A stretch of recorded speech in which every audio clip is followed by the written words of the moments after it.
Jóhannes, þriðja sæti á Norðurlandamótinu. En leiknum í dag aflýst. Það hlýtur að hafa verið svona skellur fyrir liðið að fá ekki að spila þetta. Jú, það er svona skrýtnar tilfinningar. Maður vildi auðvitað spila og þetta er rosalega skemmtilegt, en maður hefði ánægði með þriðja sæti, sko. Fannst það ekki eiginlega skilið að Danir unnu 2 og við unnum bara 1. Já, og þú eru samt fyrir ofan. Já. En eiga skilið og ekki eiga skilið. Þið áttu nú meira skilið út úr þessum leikjum sem þið töpuðu. Já, þetta voru allir mjög góð, eða svona close leikir, eins og það segir. Svona, já. Koma slæmir kaflar eins og í leiknum á móti Noregi þar sem ég skori bara ekki 3 leikluta og eitthvað svona. Já.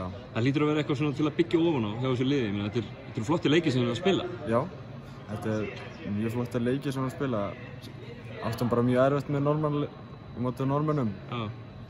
En hvað, sérðu framfæri hjá liðinu svona dag frá degi? Já, klárlega. Hverju eru þið svona mest að bæta við? Svona, þú tekur bara fyrsta leikinu á móti þeim síðasta í gær, svona þú tekur 1 eða 2 hluti sem þið eru að bæta? Já, þetta eru svona aðalega andlega séð. Já. Og við erum bara áttum lélegan leik á móti Norðmönnum út af leiklegin okkar og baráttan var ekki alveg í lagi. Já. Það er einn hlutur en svo eins og sendingarnar. Við bættum það eftir sérstaklega fyrstu 2. Þar sem við vorum bara með 30 mista bolta og...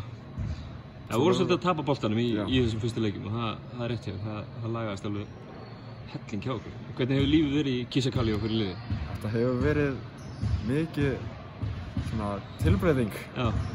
Það vera bara mjög gaman að vera með liðinu og gaman bara að geta spila fyrir landsliði og heiður. Nú er þetta fyrsta svona landsliðsverkefni sem þið farið í og örugglega ekki af síðasta. Hvernig er ekki geggjað að vera komin á stað með fyrir Ísland? Geggjað, það er geggjað. Yngra árið á undir 18 væntanlega á næsta árið. Þú horfum væntanlega bara bjartur fram á komandi tíma.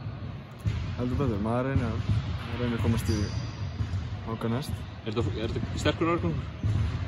Já, að mínum að þetta er hann bara mjög sterkur. Já, frábært. Takk.